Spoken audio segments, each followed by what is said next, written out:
CAN-C, C-A-N-C, and you put so the ARMED or armed is a pill, and then the CAN-C is both eye drops, 2 drops BID twice a day in the affected eyes, and then they make a capsule CAN-C that speeds up the process.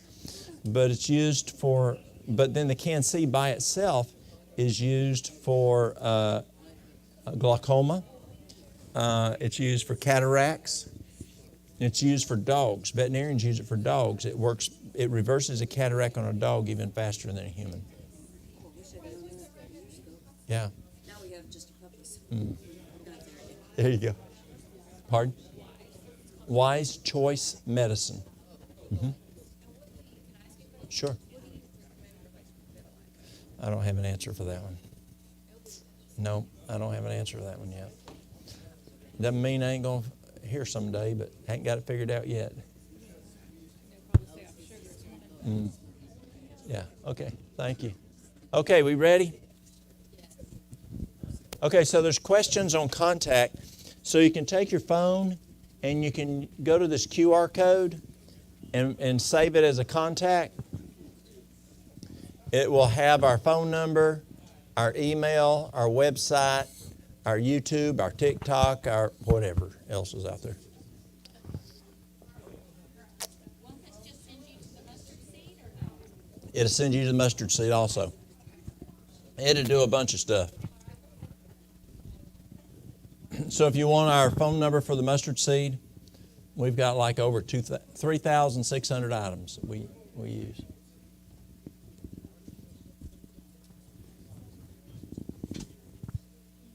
Okay, we're going to start back. We're talking immune system? Yes, optimal immunity and how to achieve it. Okay, optimal immunity and how to achieve it.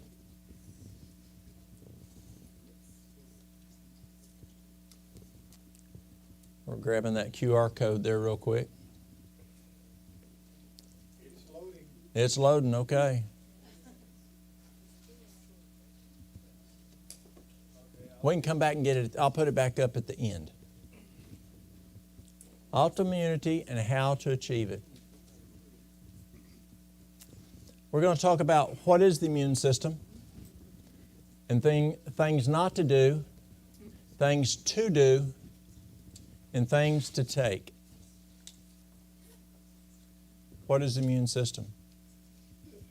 The immune system distinguishes self from non-self and eliminates potentially harmful non-self molecules and cells from the body.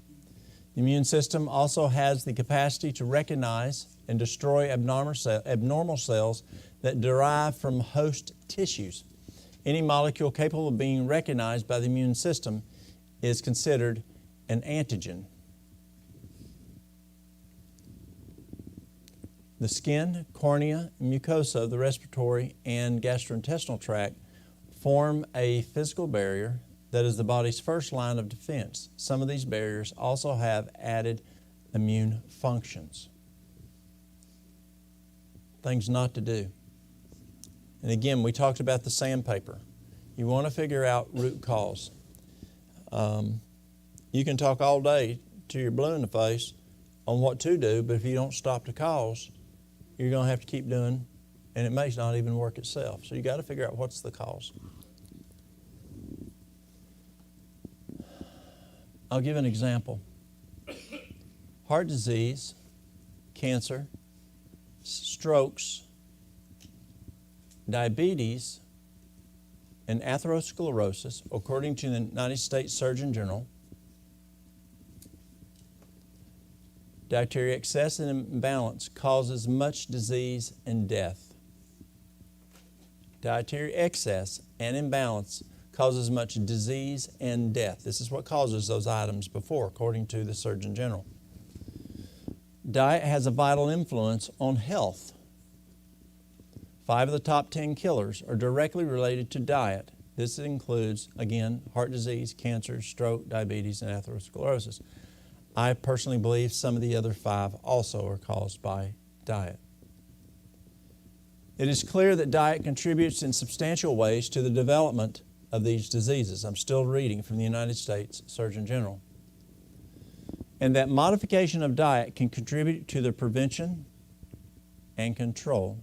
And I actually find that it can also reverse some of those diseases too, if not all. How do we weaken our immune system? What are the things that we should not do? And I call them the 3 S's. Number 1 is sugar, stress, and sleep deprivation. Those guys will take out your immune system. Let's look a little more in depth. Sugar. Besides being a driver behind other chronic health conditions like diabetes and heart disease, sugar consumption affects one's body's ability to fight off viruses or other infections in the body. When you drink a soft drink, that is, we talked about this before, Neil Nedley's book, Proof Positive. Y'all have that book. He talks about this in there. A 12-ounce soft drink it takes out your immune system 50% for up to 4 hours. Or what it actually does, it anesthetizes the white cells. Now, take that 12-ounce soft drink and add 1 candy bar. Let's say a Snickers bar. He gives an example. Now, we're talking the candy bars when we were kids. Not the ones today, but when we were kids, this big. That one and a 12-ounce soft drink. According to the research that Neil published in Proof Positive, only 1 out of 14 white cells is now working for the next 14 hours. You just anesthetized 13 of those white cells. That's phenomenal. Yes? Nutrition for Vegetarians has a page, and she shows for every teaspoon of sugar how many white cells. All right. So she's saying in Dr. Agatha's book, Nutrition? Nutrition for Vegetarians? For vegetarians. Okay. It talks about She has a page For- that shows 1 teaspoon of sugar 1 teaspoon of sugar and and how many, like, okay, you start out with only X white cells working, and then she okay, got it. And how it affects the white cells. We may have that in just a moment. Neil also says in Proof Positive, if you use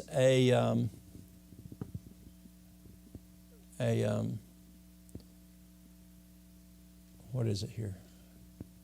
My brain's starting to get tired. No, if you use a regular milkshake or 1 slice of cheesecake, it will wipe out around, I believe it's 92 or 93% of your white cells for the next 4 hours.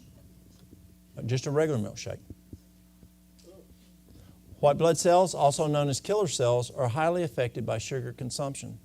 Sugar hinders the immune system by not allowing the white cells to do their job and destroys bad bacteria or viruses, as well as when we do not eat sugar. Is this what she was talking about? Yes. So here's your chart of teaspoons of sugar and number of bacteria destroyed.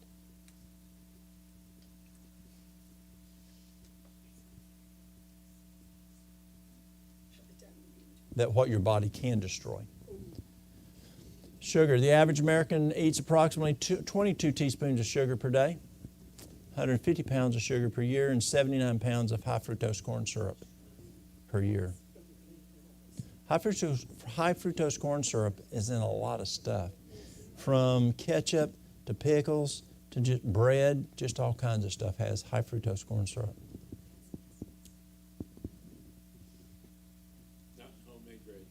Not in homemade. There you go. That's exactly right. People say, well, Walt, I'm drinking Gatorade. It's okay. Nothing with the advertising campaign. There you go.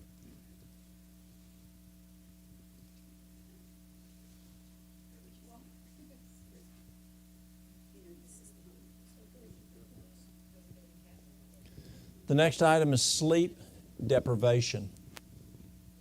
Sleep provides essential support to the immune system.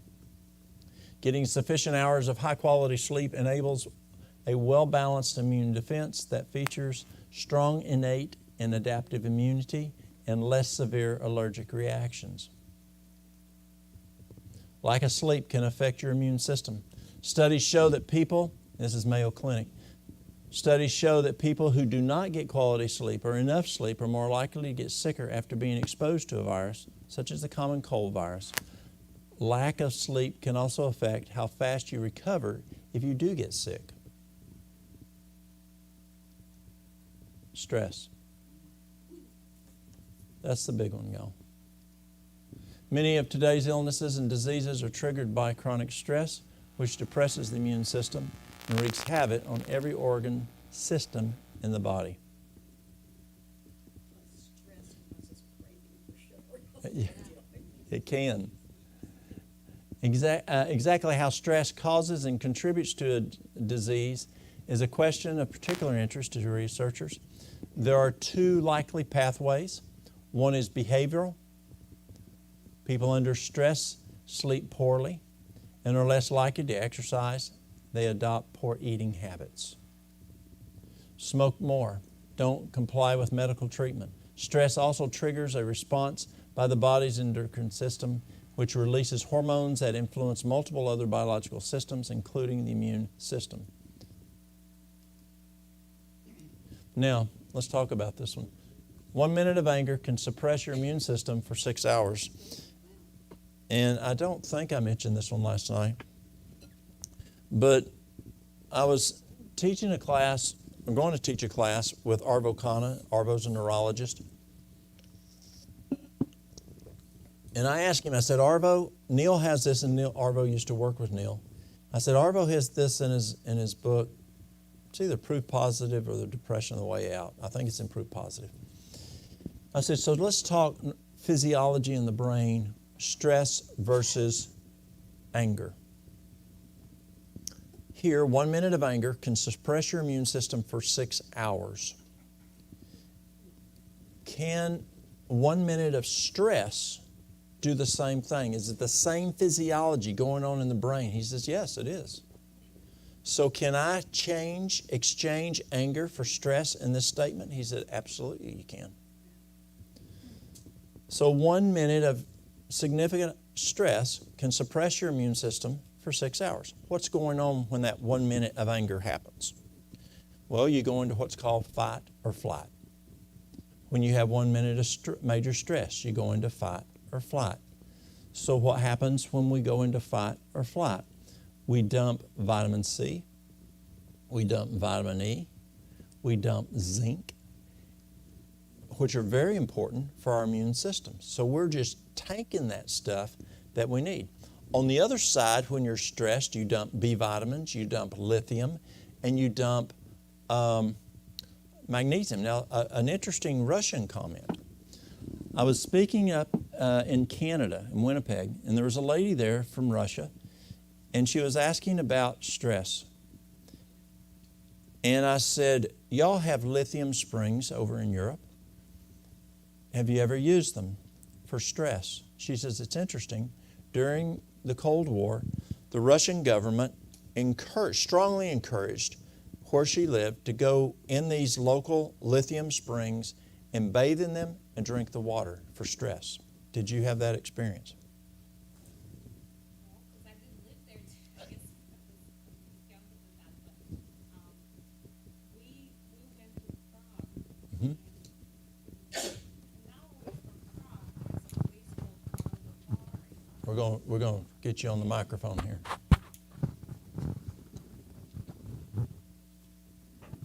There is a place in Czech Republic where it's called Karlovy Vary, and the whole town is about springs that you go and you can go and have a spa where you can swim in that water, or you can drink that water.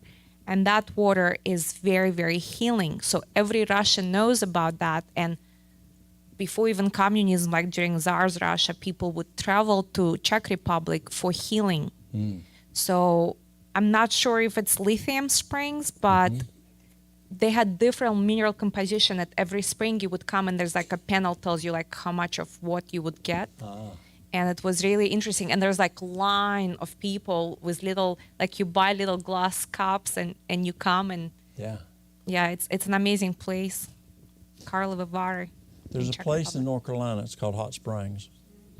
And I knew a man who would bring his mother, who had cardiac conditions, to hot springs. And when he took her to the hot springs every day, and she would bathe in the hot springs in Hot Springs, North Carolina, right on the state line, her cardiac conditions improved to hardly any. Well, his sister got upset and said that it was wasting time. It was hard on her mom to go there every day, and she had more rank, and she got him to quit taking her. And her heart condition came back, and she died. So there's something in those mineral springs that really help. Yeah. So when you think of this, 1 minute of stress can suppress your immune system for 6 hours. That's huge. How often, can you go into a stressful situation that takes 1 minute? Might be a phone call, might be a conversation, whatever, and it can blow your immune system. Sir, Yes. I'm sorry. I was told you talked about caffeine last night. Yes, sir. What about, I know a lot of folks drink decaffeinated coffee. And does decaffeinated coffee really less harmful than caffeinated coffee in terms of how it affects, all of the things that caffeine affects? It is less on the caffeinated side. It does have chemicals in it that take the caffeine out that maybe not the best either. So my recommendation is using something like Dandy Blend. Anybody ever use Dandy Blend? I won't drink it. It tastes too much like coffee. So you recommend people don't drink? Just don't do coffee. Yes. I tried drinking coffee in high school and college to stay up and be able to study. I had so much sugar and milk and cream. There's very little coffee left in there. And I just didn't like the taste of it. So I don't like Dandy Blend because it tastes too much like coffee. And people like Dandy Blend, and it's a good coffee substitute, and you don't have those harmful effects of the caffeine or the challenges of what took out the caffeine. There's problems there also. The other one is poor diet, vitamin D deficiency, alcohol, obesity, smoking, dehydration, internet addiction. And we'll talk about those specifically. Poor diet. Diets that are limited in variety and lower in nutrients. And T. Colin Campbell at Cornell was very clear, and you heard us talk earlier today, that I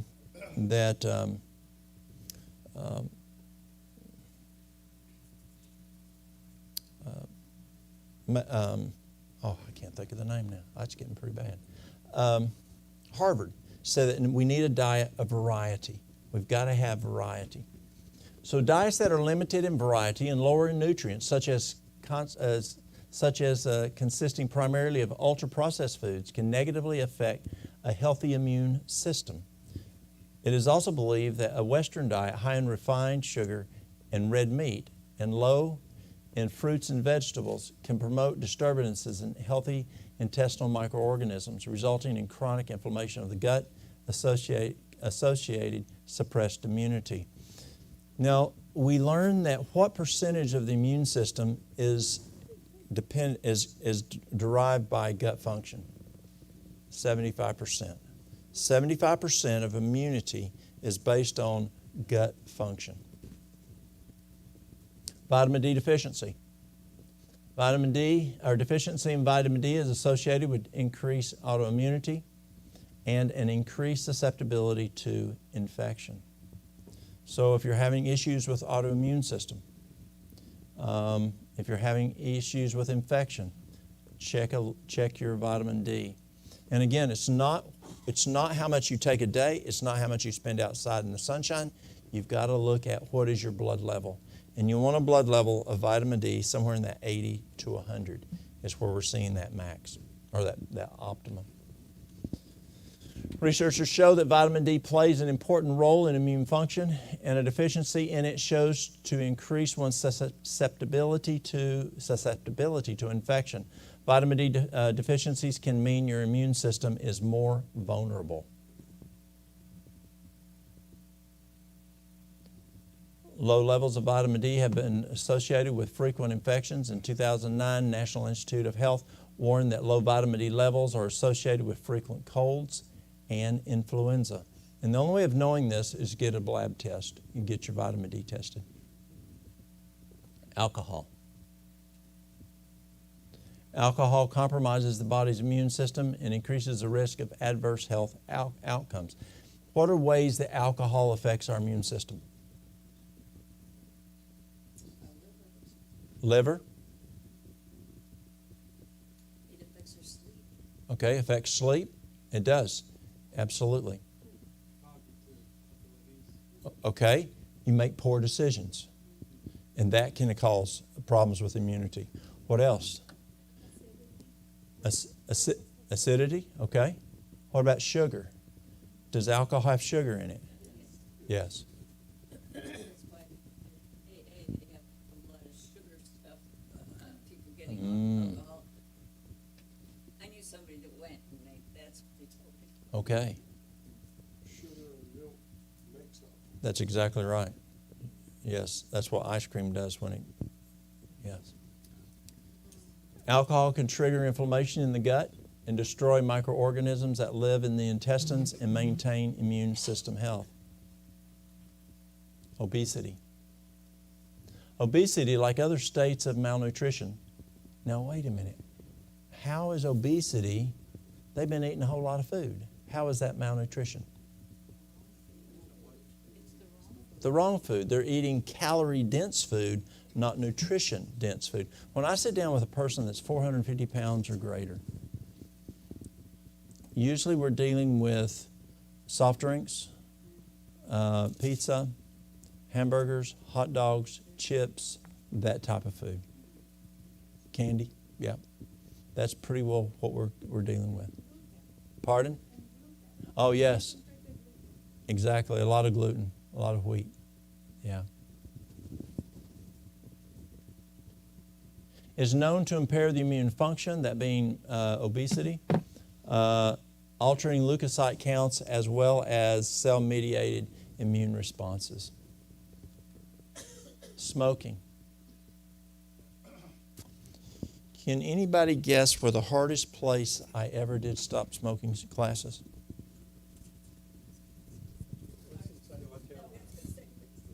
South Carolina. Kernersville. I used to do it at Kernersville. And not one store, not one radio station, not one TV station would allow us to advertise. Not one. They did not want to offend their employees. But let me tell you, if their employees ever got lung cancer, they sent them to our Stop Smoking program. We had the lady who is the director of marketing for RJR who got lung cancer and came. And before they ever admitted in the courts that OJO was created for children, she admitted in our class that OJO she came up with OJO to market children.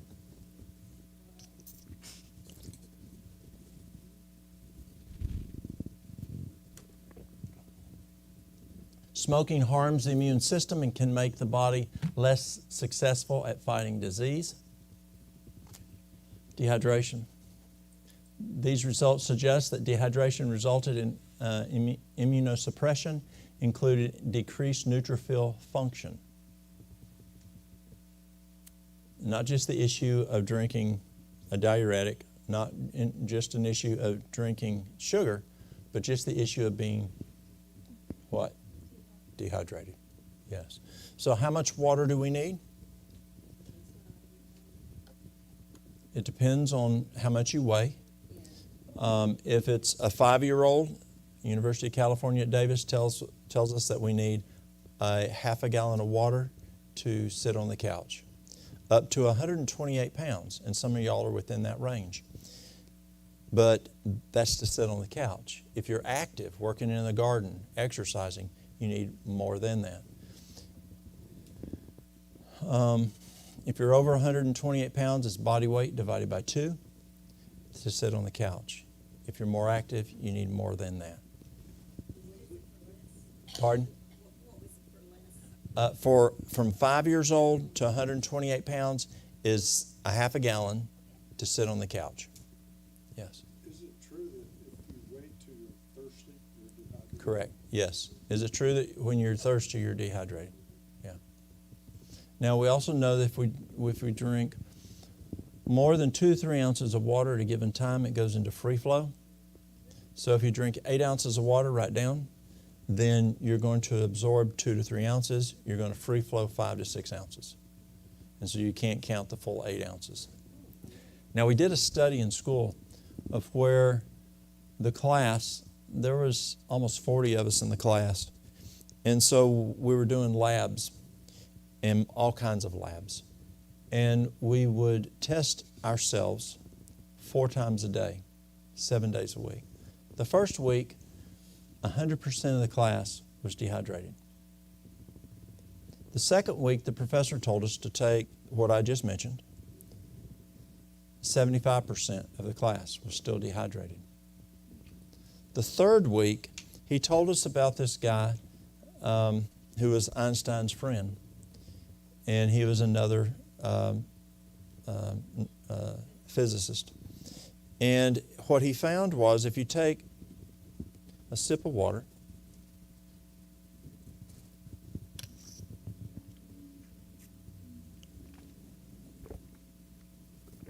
about that much, 4 times every half hour, that it's going to go in like a drip line. So let's say that you pour a 5-gallon bucket over a tomato plant, it is going to do what? It's going to run off. If you do a drip line, as you have, it's going to soak in. So we did that. We did, every half hour, we drank a mouthful of water. But he said, 15 minutes before you eat, while you eat, to an hour after you eat, don't drink near a thing. Pretty interesting, huh? This was a friend of Einstein. We did that. That's third week, 100% of the class was hydrated every single time we tested out. We labbed out. Amazing. Just take it, Barbara O'Neill says to take a pinch of Celtic salt and with your water, and your cells are able to absorb it better. I don't know. I'd like to test that and see how it does. Yeah. I know she teaches that. Yes, you do. Yeah. Internet addiction. Has anybody ever heard of internet addiction? Internet addiction can damage immune function. People with excessive internet use have 30% more cold and flu symptoms than those with less problematic internet usage. This is, this looks like a word that one of y'all from Russia or Romania needs to read for me. I can't read it. It's European. It's a study. Those who spend excessive time on the internet tend to have greater sleep deprivation, worse eating habits and a less healthy diet, engage in less exercise, tend to smoke and drink more alcohol more. Does that make sense? Yeah, and so that's why internet addiction is an issue. So things not to do. What are things to do? Number 1 is prayer. WHO, their recommendations, a healthy diet and hydrotherapy. Let's look at these. Prayer. This is homework. Read Psalms 91 and Psalms 103. Psalms 91 and 103. What does WHO say? This goes back to what we used to do, years ago. Wash your hands, wash your hands, wash your hands. Wash hands regularly, soap and water, alcohol rub if not visibly dirty. Practice respiratory hygiene, cover your nose and mouth when coughing. Throw the tissue into the clothesbin, wash your hands. Can you imagine what our granddads used to do? Here, Johnny. Oh, Sissy, you need to blow your nose too. I'll go ahead and blow my nose. Sticks it back in the pocket, ready for next time to use it. Remember those days? Absolutely. Don't do that. Throw the tissue away. Maintain social distancing, especially if coughing and fever, at least 2 meters. Prior to COVID, it was 1 meter. Prior to October 2020, it was still 1 meter. Avoid touching your eyes, mouth, and nose. Why? It's holes that things can get in. Mask and personal protective equipment if you're sick, when caring for someone who is sick in a healthcare setting. If you're unwell, stay home. If you have a fever, cough, or difficulty breathing, seek early medical care. It's interesting, I was speaking with a guy from Sweden, and part of my family's from Sweden. And the guy told me, he said, in our country, because of socialized medicine, he said, we have, what you do affects me and what you do affects me. And he says, if you get sick, if you get up in the morning and you're sick, he says your employer does not want you to go to work because your employer does not want you to infect the rest of the folks. Because you don't, your production, the other people are going to be sick, the cost of whatever. And so he said, we take a whole lot better care of prevention than y'all do in America. You get sick, well, I'll go until I can't work no more. And your employer wants you to come in and work till you can't work no more. And he says, you then make other people sick. Stay home. A healthy diet. A balanced diet consisting of a range of vitamins and minerals most effectively primes the body to fight infection and disease. This is Harvard School of Public Health. Dr. T. Colin Campbell at Cornell and Cambridge University found that a diet of fruits, nuts, grains, and vegetables, a whole food, plant-based diet with variety. Now, did you know that Fruit Loops are vegan? Are they? They are. Are Oreos vegan? Yes. But are they whole food? No. So you want whole food, plant-based, but also with variety. And as we look at, again, the best food to eat is what you can grow in your backyard or where you can get in the produce section in the grocery store or the farmer's market. That type of food is going to have the best nutrition to fight infections. Processed foods usually have your refined sugars, the effects of the breads that aren't as good for us. Eating enough nutrients as part of a varied diet, again, varied diet, is required for the health and function of all cells, including immune cells. Now, why do we not want dog food diet? Same old, same old.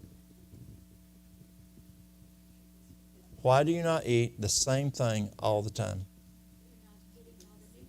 Yeah, you're not getting the nutrients. When we were kids, I can remember I was going to do good in school because I was going to make good enough grades. I'd get me a job that I didn't have to eat brown beans anymore. Y'all remember those days? Pintos? That's just what we ate, a lot of pintos. And then later on it became lentils when they learned about lentils.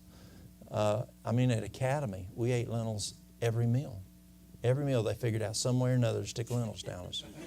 And we just got tired of them. You need variety. You need a variety of food. Used to, women would have multiple colors on the plate before we understood how to tell what nutrients are in different foods. But different colors have different nutrients in it. But a variety of nutrients is really important. Cold shower. Anybody ever take a cold shower? I can tell when Mary Lou's finished, she turns, I can hear her upstairs hollering. These are benefits of a cold shower. Let me read them to you. Strengthens the immune system, increases hormone production, improves circulation, increases metabolism, alleviates depression. Who knows what the douche is? It's a great hydrotherapy treatment. Tremendous hydrotherapy treatment. You put a patient in a hot shower, and usually the showers we use have multiple heads, and then we have a garden hose. And you have that person with depression, and you start working their forehead with that cold, cold water. They'll come out of depression. up and down their spine. I mean, and then plumb turn it cold. And I mean, they're a hooting and a hollering, and they ain't thinking about being depressed no more. And you work that spine up and down with cold water, it works very well. Pardon? Are they also frozen? Right, yes. Do not do that to a person who has angina, because you can put them into some challenges.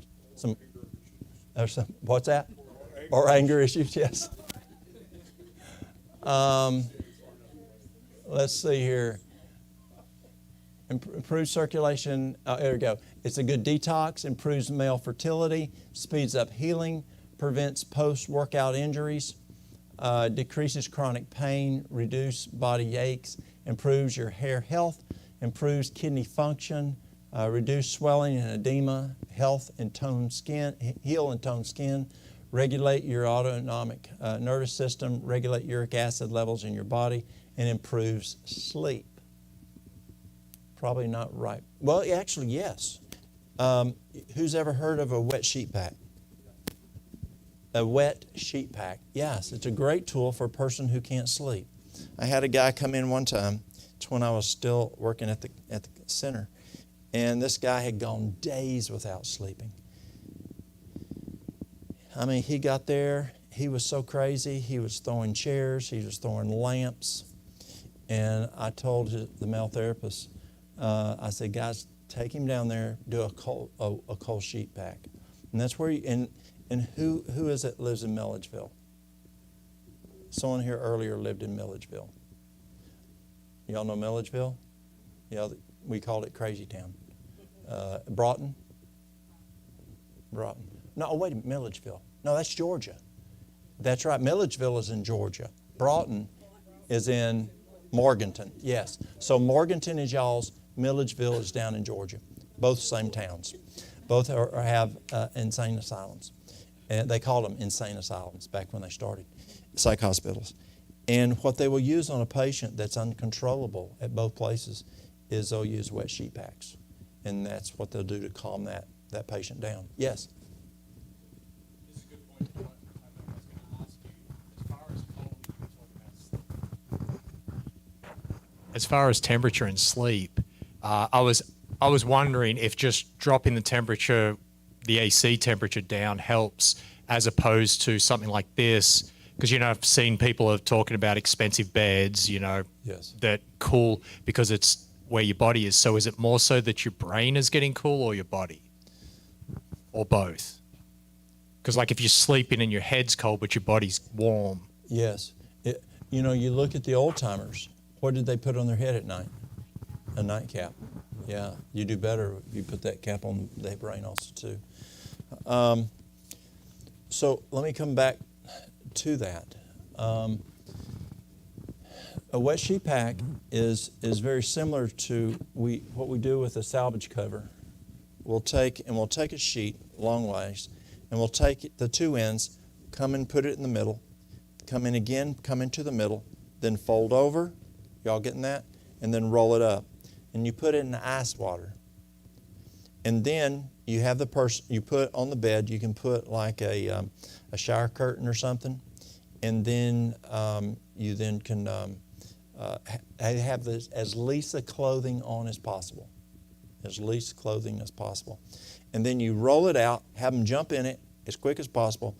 And then from here down, you take and you just wrap them with that sheet, the ice cold sheet, under the arms, between their legs. Every piece of them is tucked in tight with that ice water. The ice water then will cause what to happen to the blood? Blood rushes to the area, it warms them up, they then fall asleep. You put a blanket over them. The problem with this is you have to be careful because, especially if they're on a massage table, because if they wake up and you're not there, you've got them all tucked in, they don't remember that, and they try to get up, they can fall off the table and break a hip or break a shoulder or break their neck. And so you want to stay with that person while they're all tucked up like that. When you use cold, you don't want to use cold longer than 20 minutes. because cold then turns into the same effect as hot in hydrotherapy. Now the body's going to warm you up within that 20 minutes, but if you use cold longer than, you'll have challenges. Now, if Russia, let's go back to Russia. I've had Russians tell me they'll get in a steam bath. Now I don't understand why they use a branch and they whoop themselves with a branch. Why do they do that? It has to be a birch tree, Yes, that's what they say. Why? because birch tree, it has, first of all, when you do that, you're using more circulation. I understand that, but why birch? Plus, birch has essential. I think it's the essential oils in the birch tree leaves, or because we all do that. It's part of our life. Yeah, and then you go out and roll around in the snow and get back in there. That's right. Steam bath, and then you jump from heat to. In the winter, you jump into snow. In the summertime, you hopefully Cold. have like cold. Yeah, then We back in have there. barrels, the big barrels with ice water. So Yes. after heat, we jump into a barrel with cold water. Yes. When we go to Alaska, that's what they do in Alaska. Same identical thing. But I think it goes along with our message is the hydrotherapy. It is. It sure is. And so in Alaska in the wintertime, they do the same, but they don't use the branch and beat themselves with that branch. Oh, it's fantastic. It's really, everyone should try it at least once in their life. And then in the wintertime, they go rolling, and up there, they like doing it naked. Do they do it naked in Russia? Well, if you do it in the privacy of your home, yes, Yes. but we call it banyak, but it's the same as sauna. Mm-hmm. And like you said, your ancestor is from Sweden. We've traveled to Finland, like Mhm. all the northern countries to saunas. And in sauna, if it's, again, if it's your family, you segregate women and, you don't Mhm. but I mean, if it's a group of women, because that way, again, the whole body is exposed, you're sweating, you're absorbing Yes. some essential oil in a steam bath, And then they go out and roll in snow. And in the summertime, they had really cold water in Alaska. And then they would put cold water. What do they call it, Mary Lou, at their homes? Okay, it's some type of a Eskimo little heat thing, that the sauna that they make. Yes. There's a guy whose name is Wim Hof. I think he's really taken this to new extremes because he trains his body to, he trains his body to be okay with cold for like long periods of time, like trekking through the snow in just some boxers, as an example. But like hydrotherapy, like it's a real thing. Like hot and cold compresses, like 90. What is it, like a minute cold, 3 minutes hot on something that's hurting. It'll draw that circulation there and just. It does. It's like it's an inline amazing. pump. It really works. Yeah. Now, where Mary Lou's from, in the wintertime, again, folks do plumb crazy things. New Year's Day, they'll break the ice, and they'll go jump in the ice cold water, and do the ice plunge. Yeah. But hydrotherapy is extremely effective in building the immune system.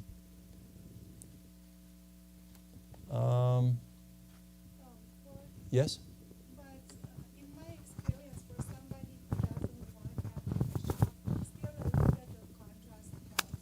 So in the shower, so a little contrast still helps. Is better than not doing it at all, because some people are anxious about some very cold shower with the hose and all.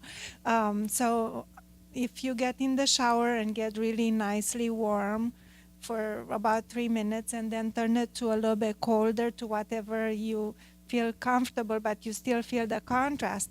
And then for about half a minute, then turn it back to hot for 3 minutes, and again to cold. The next time when you do the cold, you'll see that you can tolerate a little bit lower temperature and a true. little bit higher contrast. And just up to your tolerance, it still works. I can attest, for pain in the shoulders and for immune system. What she says is very true, because for our cardiac patients, we would not do the extreme cold because it could throw them into angina. Or the foot that I showed you earlier, contrast, I still had contrast from 100 to 70. And so we may not have the vast difference that you and I can tolerate, but there's still contrast, and that's what you're after, contrast. And that's what it is, called a contrast treatment. Good point. A sauna, kind of what we were talking about before. We would do a sauna. We put them in the shower for about 2 minutes hot. We put them in the sauna for 18 minutes. Then we put them into the shower, 2 minutes warm, and then turn it kind of cool, kind of what you're talking about, creeping colder. And then we put them back in the sauna for 12 minutes. And then we put them back in the shower for 2 minutes, go cold, a little colder this time. Then we go back in the sauna for 8 minutes, and then we come back into the sauna, into the cold, and then go plumb cold as we could allow. And we have tremendous benefit from doing that. When we'd have people that would stop smoking, normally when a person would stop smoking, they have withdrawals. Usually day 3, day 4, families begging them to start smoking again. And we found when we did this treatment that I just mentioned, the towels are yellow in color. That's a white towel, but it has the nicotine that's come out, and they have less to no withdrawals at all when we do this treatment. Walt, Yes. back in the 70s, I worked in California, and I worked a lot of long hours. But a fellow told me about a place called Levita Hot Springs. And I'd go to Levita Hot Springs, and they would put you in a hydro bath. And when you'd stay in there as long as you wanted, but when you come out, they would lay you on a cot. The cot had a wool blanket, and then it had a cotton sheet. They would wrap you in the cotton sheet and then wrap you in the wool blanket. Mm-hmm. And your face, I mean, it was extremely hot, but they would put a ice-dipped towel, Mhm. like a hole for you to breathe. Yes. And you would, they would periodically change the towel. But I didn't realize, is that That's hydrotherapy. is that what that is? Yeah. Because I tell you what, after you got done, you was ready to go back to work. You can put it on another 8 or 10 hours. Hydrotherapy is amazing. Those are, this is more of what we see today. That's back a couple years ago. It's like the old hair dryer. Yeah. And then we have fever treatments. Who's ever done a fever treatment? And we talked about fever treatments last night. And fever treatments, as we said, Loma Linda found it would increase your white count 7-fold, and it does. And so you're doing the water at 105, 106, and you want the oral temp between 102 and 104. Sustain that for 30 minutes. And then I'd have the patients lean forward and then pour ice water down the back of the neck, down their back. That then, because we were having problems with the patients getting out and being woozy and possible falling, we use a gait belt. But we found by doing this, they were less prone to because you've got vasoconstriction here with the ice, because you have ice on the head, then you have vasodilation from the neck down, so you're more prone to have wooziness. And pouring the ice water down the back of the neck, down in the head and down the neck, then doing a cold shower is a lot safer to transport the patient, and then do 2 hours of wrapping up like you just talked about. This is the United States military. This is the Navy. Now notice what they're doing here. Notice the nurses are standing by. They're not leaving the patients. Also noticing what they did. They wrapped the patient up like what they did to you. And so that's what they do for 2 hours. And then they're keeping that cold cloth on the forehead. Fomentations. Fomentations are phenomenal. Yes, you can use hydrocollator packs. They work well, but you can use a towel. And you can microwave it. It's the only thing a microwave is good for is for hydrotherapy. And so what I'll do is I'll roll it up, put it in hot water, wring it, not plumb, and put it in a Walmart bag, put it in the microwave, heat it up, and then we'll put a barrier towel, put it on there, put another towel on top, leave it for 3 minutes, then take it off. Then you have a choice of either doing, say, cold straight, or do what's called a cold mitten friction. And that's where you put it, a washcloth or a mitten in ice water, and then quickly do the cold. You can do it to the chest and to the back at the same time, and you lay the patient, their feet are in hot water, and then you're doing the back and you're doing the chest at the same time. You're leaning up, doing the back, laying down, do the chest, and you can get both of them. It's even more effective. It's called a revulsive treatment. Using hot, cold contrast showers, bathing, or fomentations can powerfully optimize immune function and greatly stimulate antibody production against viral and other forms of infection. This is the Youngberg Clinic. In 1918, the Spanish influenza was one of the deadliest pandemics in the country has ever faced, yet it wasn't without hope. Every other method seemed to avail little, but a simple treatment using water was found to be very successful in treating the deadly flu. It was called the fomentation treatment. And that's what that old nurse taught me years ago when I was just going into school.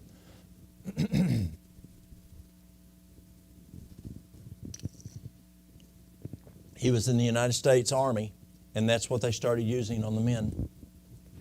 They actually had a problem in Collegedale, and the influenza came. They had a new nurse. He was from, what's our school up in Ohio? Kettering. He was at Kettering. He graduated from Kettering, fresh nursing graduate out of Kettering. He went to SMC, or Southern Junior College then, and he had an assistant, and they did the fomentations on the students. Not one student at Southern Junior College died. Then Oakwood called and said that it was now over at Oakwood. So he goes to Oakwood, and they took a train, they went to Oakwood, and they then treated the students at Oakwood. Not one student at Oakwood died. He then got notified that back at Southern, it was already coming back again. We saw that with COVID, where it would come back around. He and his assistant went back to Southern Junior College, started treating the students again. Then he and his assistant got sick, and they got the influenza.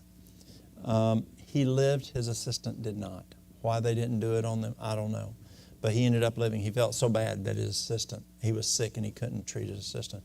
But all the students at Southern and Oakwood lived by him doing this treatment right here during the influenza of 17 and 18. And at this time, the girls were the only ones in the dorm. The guys were living in tents at this time. They hadn't built a boys' dormitory yet. Why does the fomentation treatment work? The application of heat to the skin draws the blood to the surface and away from the integral organs. Heat relaxes the muscles and decreases pain and inflammation. Increased blood flow to the area stimulates the white blood cells' reproduction and action.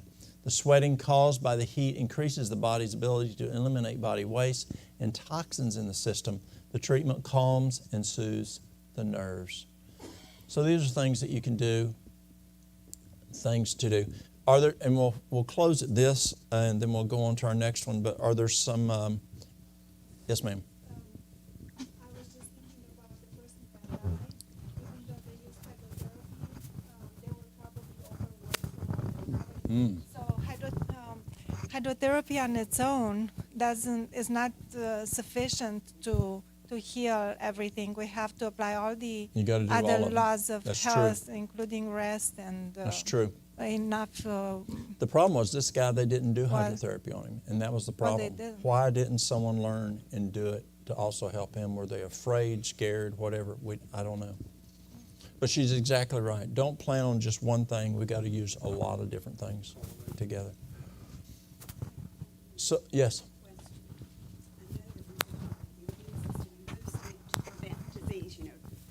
To prevent disease so that you don't get things. But if your immune system, if you do things that depress your immune system greatly, does that have any impact? Does that cause autoimmune disorders? Does that I can't affect answer that one. Doc, is she gone? She's gone. I can't answer that. Yes. So anything that you're going to do over time is going to predispose you to having some sort of development of something, right? So she's Anything that you do over time repeatedly that's not good for your health, could give you an autoimmune disease. including anything ingesting that that's toxic, right? So, so any of those things are going to set you up for disease, and Yeah, that's what's true. definitely true. So it doesn't matter. Like, yes, is the short answer. Yes, Absolutely. Because basically, like, so your autoimmune, what does autoimmune happen? Right? So autoimmune happens in your body, right, as a result of basically your body can no longer deal with whatever it's dealing with. Right. And so, like, this development of autoimmune disease usually comes as a result of people, like, there's like some sort of weakness somewhere genetically, right? So this is very broad, right, what I'm saying. So very broad, right? But at some point, like, you basically have broken that part of your body by whatever's been done over time, and your body can no longer recover it. And so your body, in an attempt to recover it, is trying to fix it. And that's where those autoimmune symptoms are coming from. Because autoimmune is basically your body going haywire, trying to fix something that's a problem, and it doesn't know how to fix it anymore. And that's the same way with cancer. Cancer cells are present every day in the body. Your body gets rid of them. It doesn't when you have cancer development, because your immune system is no longer recognizing and destroying those cancer cells. It can be for a variety of reasons, right? But it's the same principle. Stuff that we do over time makes our bodies weakened, and that weakness allows the body the body cannot overcome, and essentially manifests all sorts of ways, and that's disease, period. So yes, the bad things over time absolutely contribute, especially to autoimmune. Thank you. Are there things that we can take to build our immune system? My 357 Magnum is oil of oregano. Oil of oregano is amazing. If I feel like I'm starting to catch something, I take 10 drops. Now there's a difference in oil of oregano and oregano oil. Do not use oregano oil. Oregano oil is the essential oil, pure oregano. Oil of oregano is mixed with olive oil, 75% olive oil and 25% oregano oil. If you put straight oregano oil, it will burn the esophagus, the tongue, the mouth, the stomach. Dr. Collins tells a story of one time he mistook it and he thought it was echinacea. It was oregano oil. Diane wasn't there. He fell on the floor. He thought he was going to die. He couldn't breathe. And so you want to use oregano oil. Now, if you have, oil of oregano. If you have oregano oil, you can add it to some olive oil and make your own oil of oregano. So you want to use oil of oregano. I take 10 drops. That may be too much. And then if I still, and then 20 minutes later, I'll take it again. And then every 2 hours if it hasn't gone. But the key is catching it in the incipient stage. That beginning stage. Also, wild oregano works a lot better. If it's not wild oregano, long-term use can affect the gut biome. But wild oregano does not affect the gut biome. The next tool I use is Allison. And Allison is like the dynamite. It's like the bazooka. I mean, it really hits it hard. I'll use anywhere between a teaspoon, usually I'll use a tablespoon of that. So that's a lot of garlic. What are some other things we can use? Golden seal and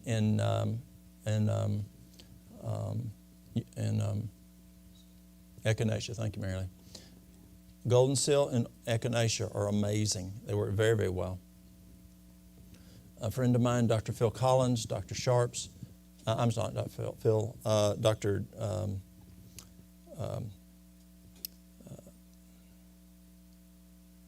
Well, anyway, they're using, you can tell my brain's getting tired, I apologize. They'll use 2 ml 5 times a day of a combination of golden seal and echinacea. And find it very effective, and they'll use it for a straight month. There's some folks say you have to be careful with golden seal because after 2 weeks you'll lose efficacy. But these 2 physicians have found it's not until maybe a month. They still have good effect. It's like taking Cipro for a long time. You do have to watch taking golden seal for a long time, even if you pulse, because you can have depression after so long of using it. And so you want to watch for long-term use of golden seal. There's elderberry. Elderberry is an excellent one. Elderberry prevents the virus from attaching to the walls in the lungs. So it's very important for like we saw with COVID or some type of a lower respiratory infection. The echinacea works well for that. There's a number of ones out there that we can use. Vitamin C is very good. But again, remember, vitamin C has a half-life of 30 minutes. Any questions on things to use for the immune system? Oh, here we go.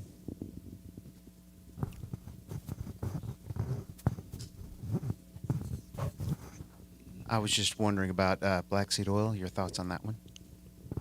Black seed oil is excellent. I like black seed oil. Ladies from the Caribbean, they'll use it in their hair. It makes their hair real pretty. But it works also really well for men for prostate.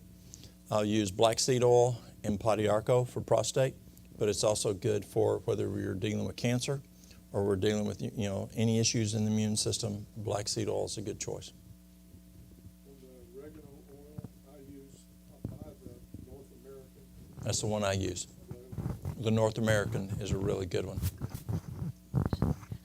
How many units of vitamin D and how much of vitamin C to take on a daily basis? It depends on what your vitamin D level is. If you have a low vitamin D level, I'll use 40,000 IU a day. And then vitamin C, I like going to bowel tolerance. Do you know what green apple two-step is? Anybody know what green apple two-step is? What happens if you eat too many green apples? It gives you the two-step. So you go to bowel tolerance, whatever the bowel can tolerate. So what you'll do is you'll do a teaspoon is going to run around 2,000 maybe milligrams. So you can do, I think it's 2,000 on a teaspoon. But say take a teaspoon every half hour of vitamin C until you get a loose stool. Then you come in, once you get a loose stool, you come back 10%. So let's say at 30,000 you get a loose stool, come back to 27,000. Try that the next day, see how you do. If you have a loose stool, come back another 10%, and then you maintain. This is when a person's sick. Now the neat thing about vitamin C is when you're sick, you have to take more vitamin C. As your health improves, you'll take less and less vitamin C. You'll get bowel intolerance quicker. And so you're going to have to keep cutting back because of a loose stool. And that's a good thing. That's a sign that the body's getting better. But on a daily basis, folks can do, 2,000, 5,000. Some do as much as 10,000 a day, but 2,000 to 5,000 is fine. Again, remember, it might be better if you do in divided doses because of the half-life. And you wouldn't continue that D after the vitamin D got up to Yes. 80 to 100? Yes, thank you. So once you get that vitamin D up to 80 to 100, then you want to figure out what does it take to keep you up to that. And that's a variety of items.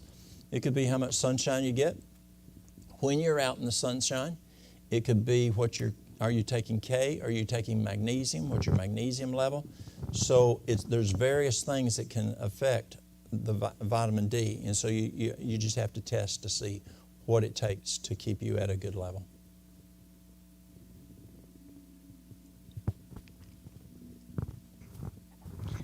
Is this questions just about this session or all the things that you've covered so far? Whatever y'all want. Can I ask a question? Can you repeat really quickly what you said about how much to take of the hydroperoxide? The peroxide, a droplet a day Let's for talk Candida. Let's talk Later? Okay. Yes. And then can we talk about what kind of red light therapy? Okay, so that question on that you just asked, it's on that sheet that I gave out.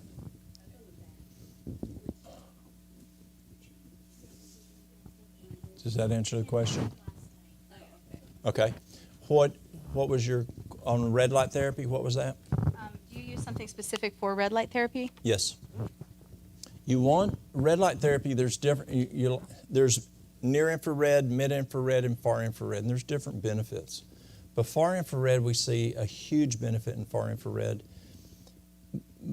And there's far infrared that you can use for cooking meat.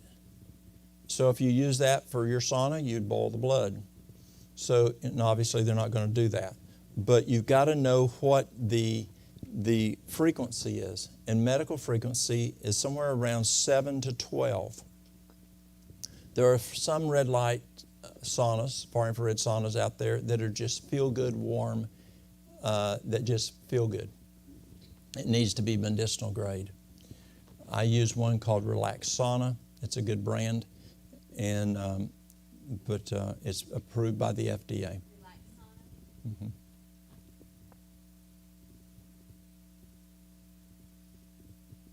I have one that is, this is 680.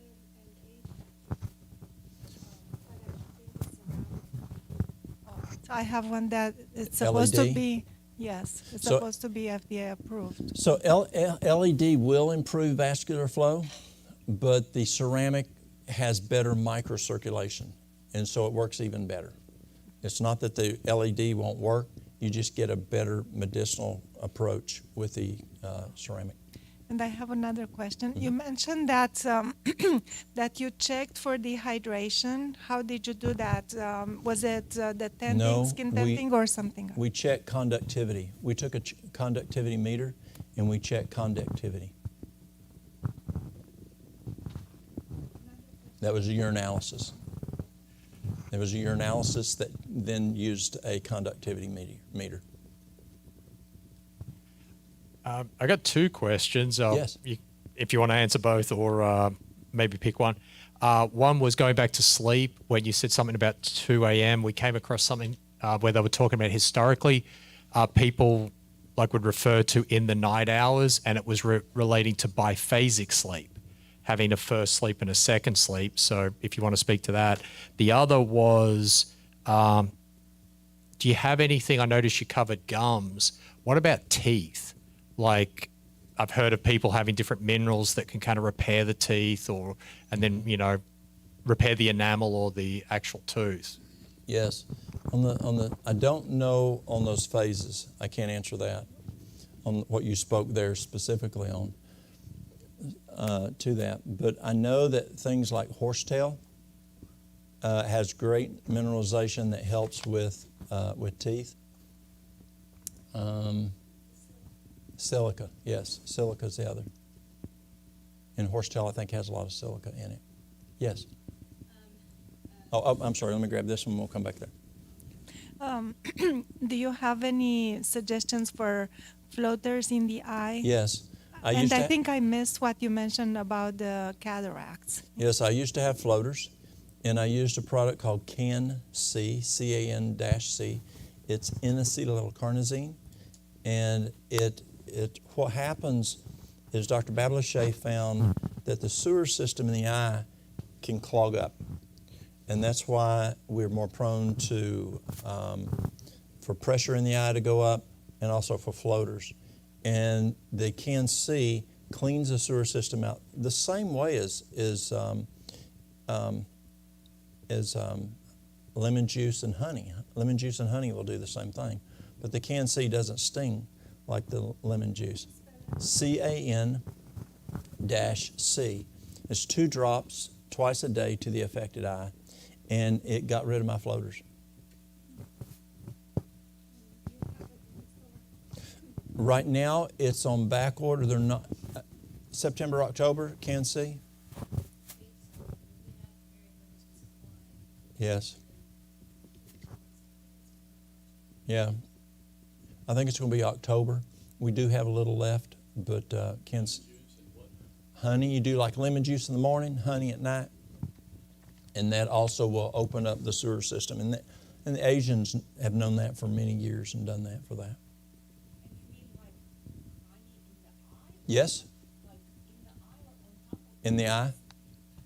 Yeah. Equal parts? Equal part. Just a drop of lemon juice in the morning and drop of honey at night. But let me tell you a cool German story. So with honey in the eye, they had a guy, and he had his pupil was blown. He had no vision, none at all. And so he would go to the hospital in Germany every day, and they put X amount of honey in. And they would put it in with a syringe so they could measure exactly without the needle, but so they'd measure exact dose. And they'd basically just put a bunch of honey in his eye. I don't think the amount really mattered, but they just put a mess of honey in there. They did it for every day, and he went every day, 7 days a week. At 3 months, he started being able to see a little bit better. He could start seeing, but he was plumb blind. At 3 months, he could start seeing. At 6 months, he could fully see. A regular physician could not tell the difference in the two eyes if he had total symmetry by 6 months. It took 9 months before an ophthalmologist or an optometrist could tell with their, the slit lamp, that there was, at 9 months, those guys could not even tell that there was a problem. I thought that was really cool. So you put 1 drop of No, on the lemon juice, yes, just 1 drop of lemon juice. Now, some people will do 1 drop of lemon juice, 1 drop of honey. If it's too strong, you're still getting that full lemon, but most folks just put a drop of lemon juice in the morning, then a drop of honey at night. It burns, but you can see better. Yeah, their story was with the eye drops, where the person could see after 6 months. Oh, that guy? Oh, for him, it was only honey, and they just put a bunch of honey in his eye. Obviously it wasn't too much, he was running out, but they just put honey in his eye every day. Yeah. Any specific type of honey? Just local honey. Yeah, it was back before the Manuka craze. Just raw honey. Local honey. Yes, ma'am. Herbs that balance hormones, specifically to decrease estrogen, because there's a lot of extra of that. Yes. So the best thing I have found, there's a number of things you can use, but the best thing Mary Lou and I have found over the last 21 years is wild yam. No, transdermal. Yes. Either here, on the face. It really doesn't matter. We used to think it had to be certain areas. At first, you thought it had to be areas that there was a lot of blood flow, even on the chest or where a person might blush, whatever. We found that's not true. Let me back up. We used to use HRTs, and then, there's issues there. Then Dr.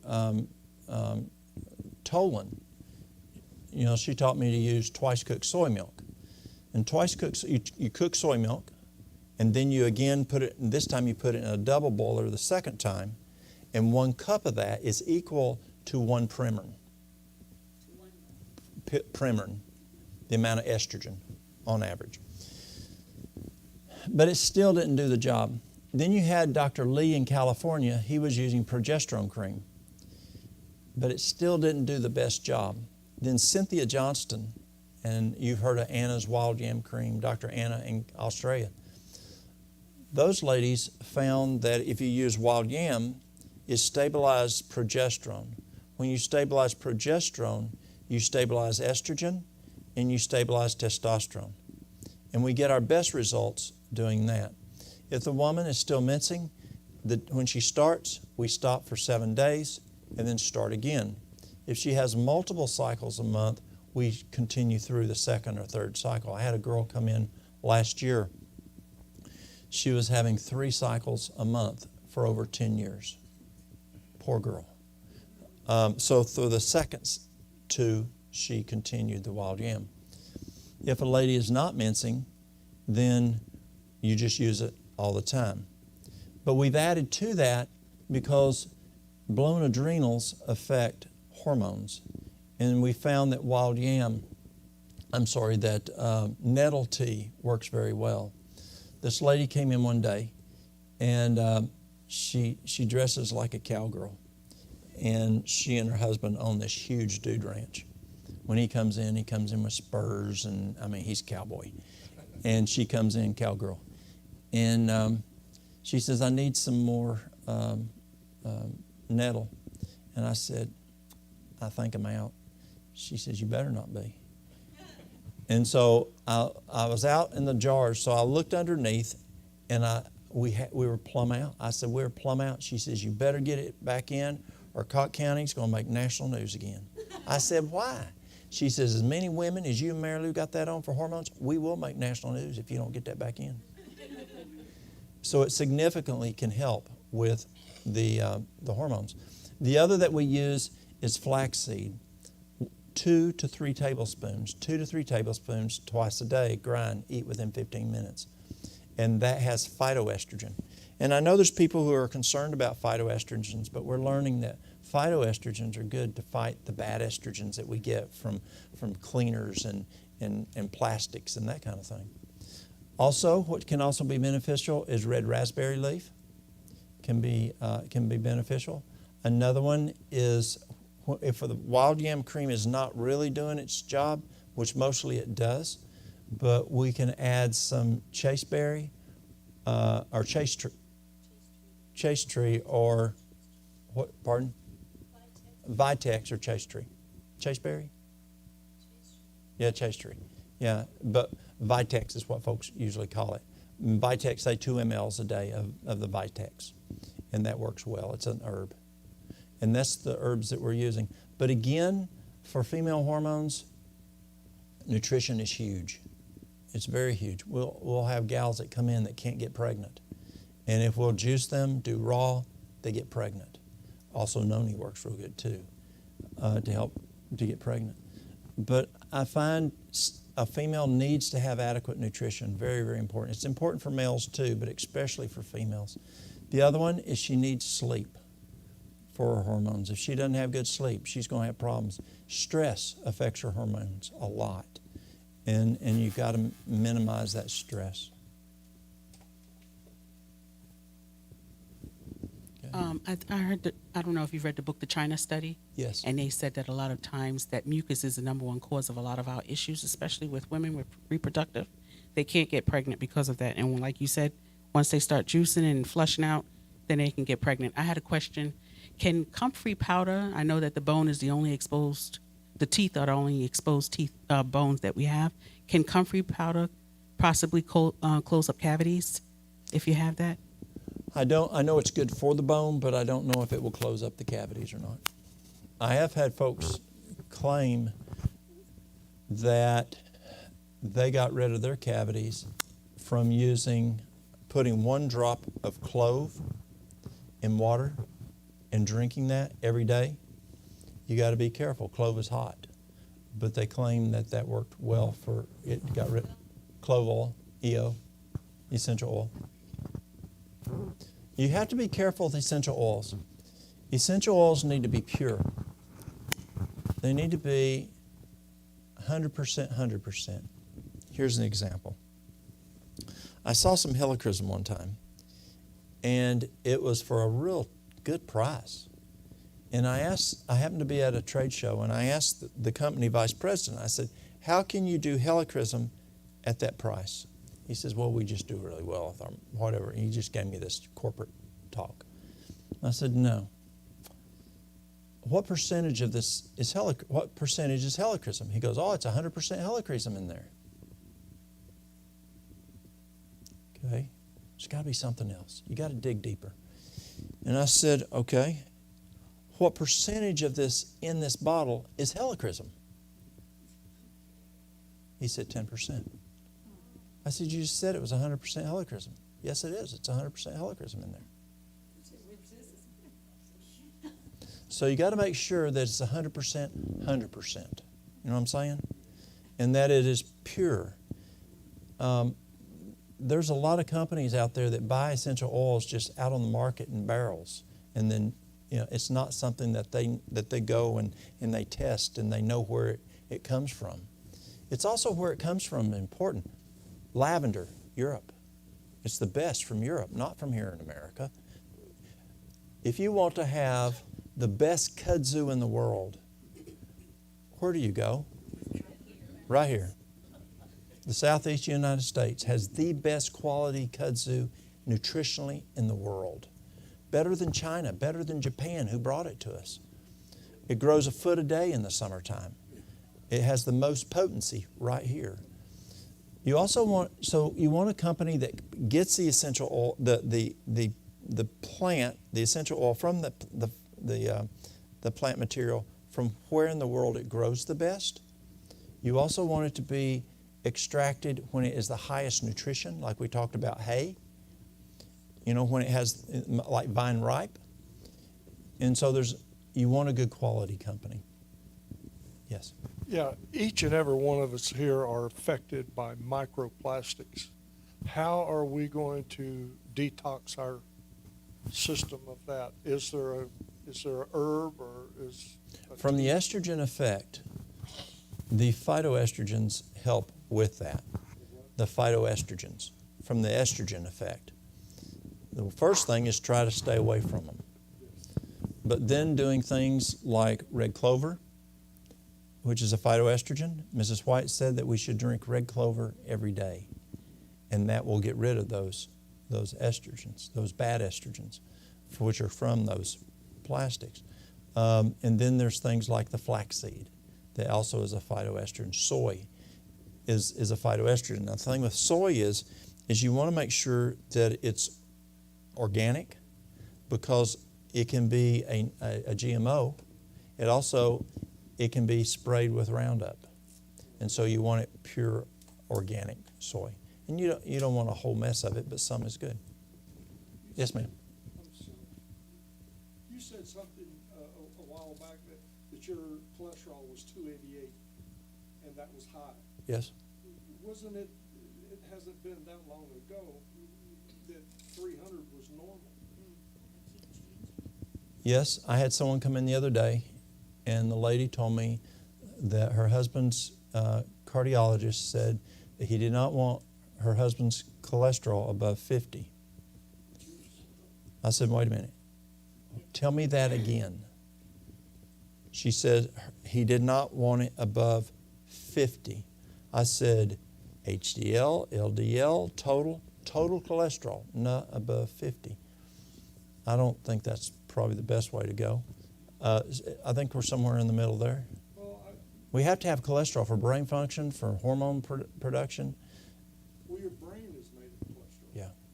And these cholesterol drugs that they're given now to keep your cholesterol down has a direct effect on the way you think.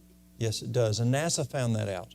They found that with what happens with your statins is it's like hewing around a tree. One of the branches is the production of cholesterol. Well, your physician knows that you probably won't change that southern tongue, and you want that biscuit and gravy and hog jowl and chitlins and whatever the typical southern tongue is.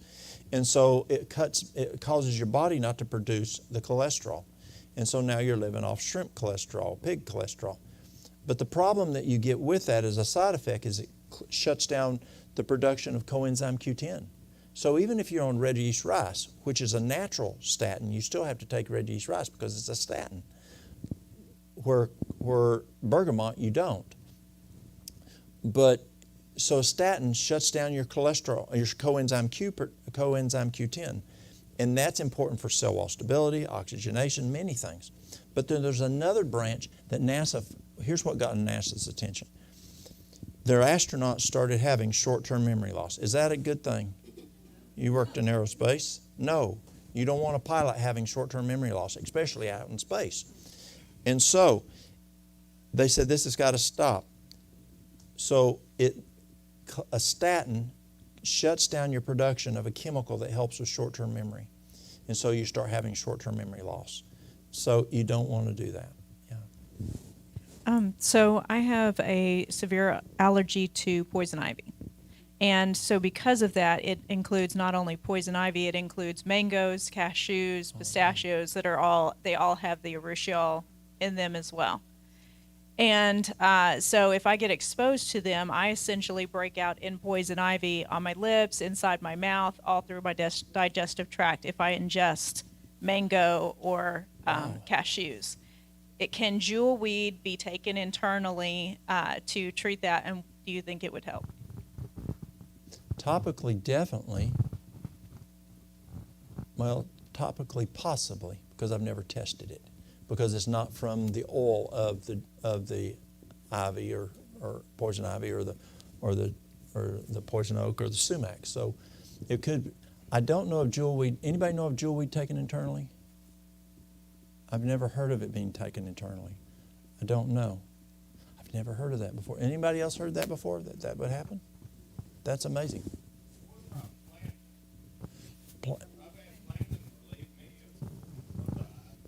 Right, but the question is, the reaction is from eating mango that gives her the poison ivy-like effect. But you can take the plantain internally, and that's a possibility. And you could try it topically, the plantain or the jewelweed. It's worth a try.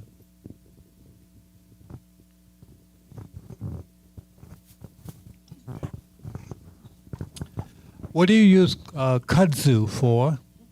And how do you prepare it? Because I got a lot of kudzu in my backyard. So if you want some, come on. I'm ready to give it away. Yeah, I was working a wreck one time. A truck rolled over the side off the road, and man was really upset. And we got there, and sheriff's officers were there, and he said, "Well, did he hit my truck?" The truck rolled off, and he was afraid that truck hit his pickup truck. And we looked around, and the officer goes, "Did you park it in that kudzu over there?" You know what I'm talking about if you're from around here. You know how kudzu overtake? He goes, "Yeah, it's in that kudzu over there." No, he didn't hit your pickup truck. Kudzu is amazing. It grows just all over very rapidly in the summer. How do I say this? We have wives that come in. And I don't know, I use a term, but Mary Lou says it may not be the best term to use.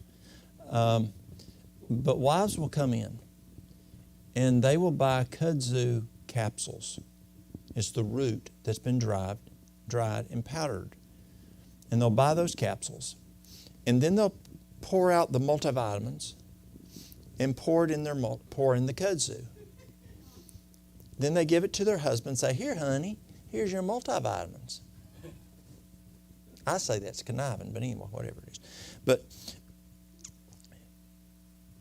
kudzu cuts down the desire for alcohol 40 to 60%. And it's effective. These ladies keep coming back and getting it, and it's cutting back their husband's desire for alcohol. So it's well worth, using it for that. Tinnitus. I've only read this in NIH because I can't find it. The best outcome I've ever found for tinnitus is kudzu IV. It was amazing the outcomes they had. One, where do you find kudzu IV? Two, where do you find a doc to give it? But kudzu IV can be used for that.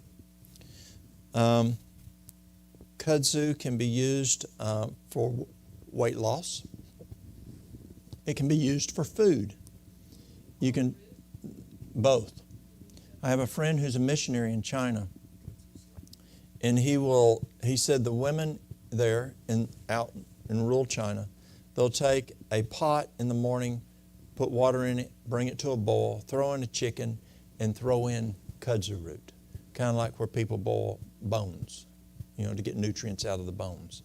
Well, they throw in the root to get the nutrients out of the root, and it provides nutrition for the family. Kudzu grows 30 to 50 feet deep. That's why you can't kill it. In the early 1900s, well, let me back up. In the 1870s, I believe it was, I think it was in the Cincinnati, Chicago, whatever the World Fair that had the first Ferris wheel. The Japanese brought it at the World's Fair. And they showed it to be used for protecting erosion. In the early 1900s, the United States government recommended it for erosion. They also they paid farmers to grow it to sell it for cattle feed, because when you have like this year, some farmers didn't get that third cut in the hay, or sometimes especially if there's a drought, then there can be problems with not getting the hay. And so farmers sold it, grew it for for cattle farmers to eat for the cattle feed. The leaves, the stems and the leaves.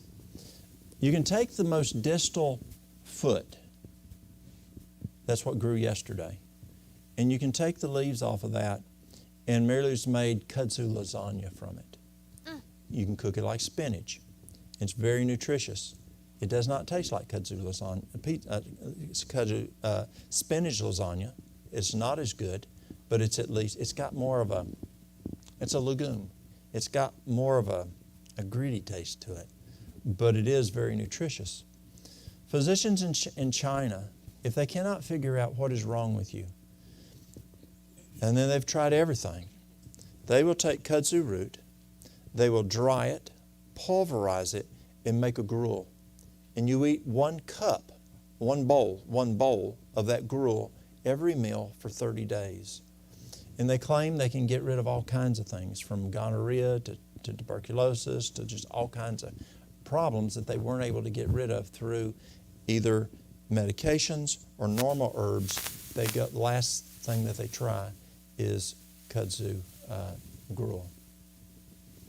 But there's a lot of stuff kudzu is good for. Yes? Were you going to speak about macular degeneration? So macular degeneration, the best thing that I have found for macular degeneration is what White's Choice Medicine uses, and it's called ARMED, A-R-M-E-D, or ARMED. I forgot what the nutrient is in that. But they also now, they first started using ARMED, but now they've added the CAN-C to it also. C-A-N-C. Mm-hmm. And that's also dry and wet. Macular degeneration. Both. Yes.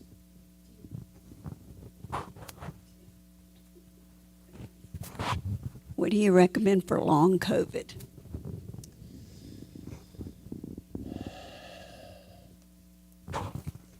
A couple things. I've spoke several times at conferences with Dr. Peter McCulloch. And very nice guy, a good Christian guy. He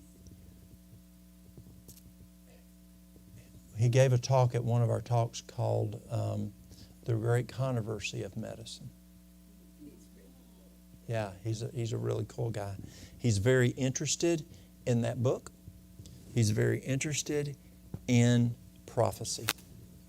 Nice guy. He recommends 3 things. He recommends nattokinase.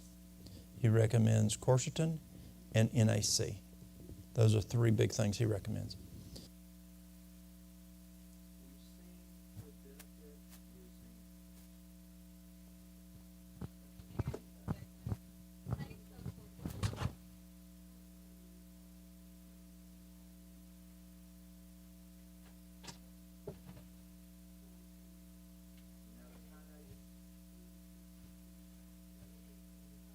NAC. So nattokinase, NAC, and quercetin.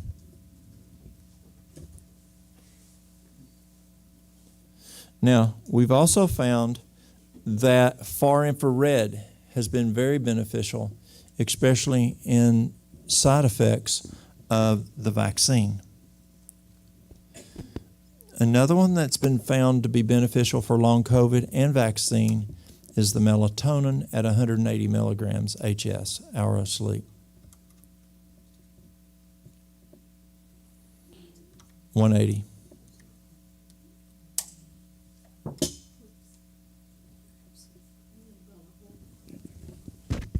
There we go. Yes, sir.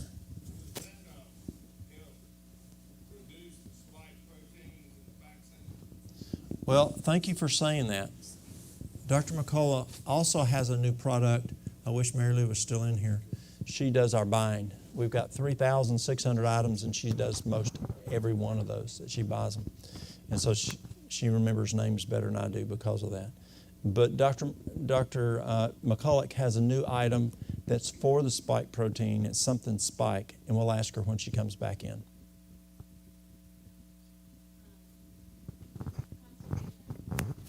Constipation. You had gone over that earlier, but I missed that part. The top two things that you'd recommend for constipation. Yes. Number one on constipation is adequate hydration.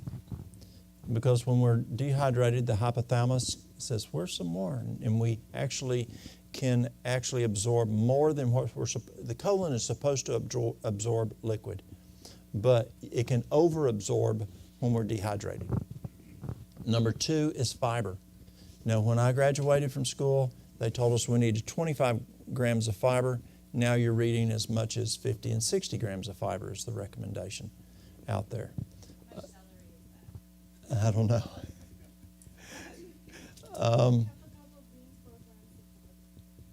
Half a cup is. Okay. Half a cup of cooked beans is 4 grams. 50 to 60 grams of fiber a day. Now, handle that much. Definitely, if you can, you definitely want at least that 25 grams that we used to know. That 30, 40 grams is probably going to do you a good job. Number 3 is exercise. Exercise stimulates peristalsis. And one of the great tools for peristalsis is a mini trampoline or a trampoline. That stimulates peristalsis. The next one is eating at the same time every day. I've had people come in who ate plenty of fiber, drank plenty of water, did their exercise, but once they started eating, just remember when we were kids, go to grandma's house. Breakfast, dinner, supper was the same. If you went in at another time and wanted something, she'd slap your hand and say, boy, that's going to spoil your meal. Remember that? You're from here, you remember that. That's just how the southern grandmas were. And so when they started eating breakfast, dinner, and supper at the same time every day, peristalsis started again. Another item and this one was figured out by John Harvey Kellogg, and actually Kellogg figured that one out too, about eating at the same time every day. But Kellogg was extremely good on the colon. And Kellogg found that if you ignore the urge, the brain would identify that may not be an issue of importance. So, you're a tractor-trailer driver. You're driving, and you got another 100 miles till you have to get gas, so you just hang on until you get there. Or you're working in the OR, and you're an OR nurse, and you're waiting until you get out of surgery. You're working at Walmart, and they don't give you good breaks, and you're working the cashier, and so you have to wait till break time. Well, they didn't have those jobs back then, but Kellogg said we should be as the natives. And when we need to go, go. Because when we don't go, when the urge hits, he said the brain can start ignoring the urge. And then when you start identifying the urge and going every time, the brain can relearn to how to identify the urge. We did that when we had patients, older female patients that were starting to have issues with urinary incontinence. So you have the nurse take her in the bathroom, turn the water on, and when she felt that urge, the nurse would say, Ms. Jones, you feel that urge? Oh, yeah. We'll go home, and every 2 hours, go to the bathroom, turn the water on, and you can retrain that older lady, just like we documented it as potty training, just like you do as a child. And you can retrain that lady what the feel is so she recognizes it. It's the same thing for the bowels. Now, what can we do my favorite is magnesium. Magnesium works extremely well. Take it until you get a loose stool. It's not going to hurt you. And that, I like citrate. And that's going to get things moving. And especially if that hospital in Chattanooga is saying that 90 to 95% of the patients are deficient in magnesium, we probably need some more magnesium anyway. Stress is the #1 diagnosis in America. Stress dumps magnesium. So no wonder we're deficient in magnesium, plus all the other reasons. So I like magnesium a lot. There's an item called Nopalina. Nopalina maybe. And it has different fiber, but it also has senna. And that's a great tool that folks will use. A tablespoon once to twice a day, and that works. Yes, there's senna, haritaki, cascara sagrada. Those are herbs that stimulate peristalsis. Prune juice. Pardon? Just the leaves. It's a senna leaves, either chopped up in there as a powder. What do you think of yellow dog? I've never used it for that. It could work good, yeah. You say it worked good? Okay. Good. Yellow dock, she says. Good. God's given us all kinds of stuff out there. Yes, it's true. I'm curious, you can change your DNA by changing your diet, the way you eat. But the protein spike that you spoke about, you can get rid of the protein spike, but it has changed your DNA. Is there possible to eliminate the problem from taking that vaccine? I had a lady the question is, if a person's had a challenge with the vaccine, can you eliminate it? I had a lady from, it's either Central or South America. I think it was Central America. And her government said that they would not give you a food card to be able to buy food unless you had the vaccine. Her family had moved to America. She was there by herself. She was a geriatric. So she has the first vaccine. She then had numbness and pain in her left arm. They then told her that, and so she was allowed to use her food card. Then they said she couldn't use her food card unless she had had the booster. So she takes the booster, and she's the one that told me the story. And then she got both arms and legs. So her daughter, who lives in Washington State, flew down and got her and brought her back home. And the daughter put her in the far infrared sauna. And I forgot how many treatments she did. But when I met the lady at ASI, the problems were totally gone. Now, I'm not saying that it got rid of everything, but those problems that she did have in her limbs were totally removed with the far infrared. So she applied it on the limbs? She got in the sauna. Or like in the cabinet? Yes, the cabinet. Yes, sir. Going back to tinnitus, did you say kudzu for tinnitus? Yeah. Or did you match that? What else could be used? Or Tinnitus is the hard one. It really is. Now, we don't have any. I wish we still had the doctor that. Anybody that lived in Africa? The doctor lived in Africa for a while. When I go to Africa, they tell me that ginkgo biloba, just ginkgo biloba, it'll do it with confidence. I don't find the same results with our ginkgo. Whether they have a different plant, a different variety of ginkgo, I don't know. I haven't found it to be as things that people have told me, but it's very minute. I've had people tell me that they put tea tree oil in their ear, and it works. I've had people tell me that they put coconut oil on a Q-tip, and it works. I've been told that dehydration, you're more prone to tinnitus, but I don't have a big bat yet. It probably depends on the cause too. I would check for heavy metals because those would interfere with the sleep. So she's saying if the person has heavy metals, that could be an issue. Okay. Any other question there?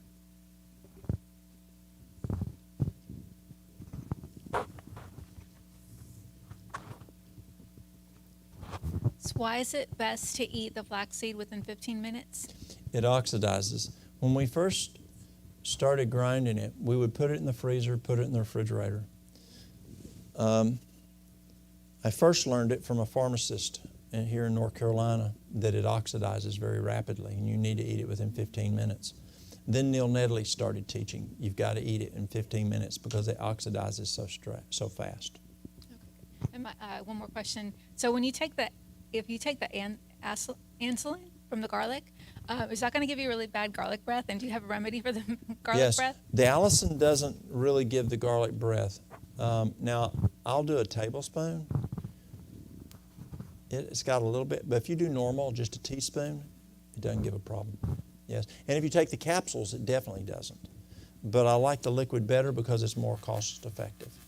But the capsules work just as well, but you'd have to take 8 capsules to equal 1 teaspoon, and it's just a lot more expensive. But the teaspoon doesn't give the garlic breath. Garlic is good for losing weight, right? Well, I mean, you don't lose weight, but from a distance you look thin.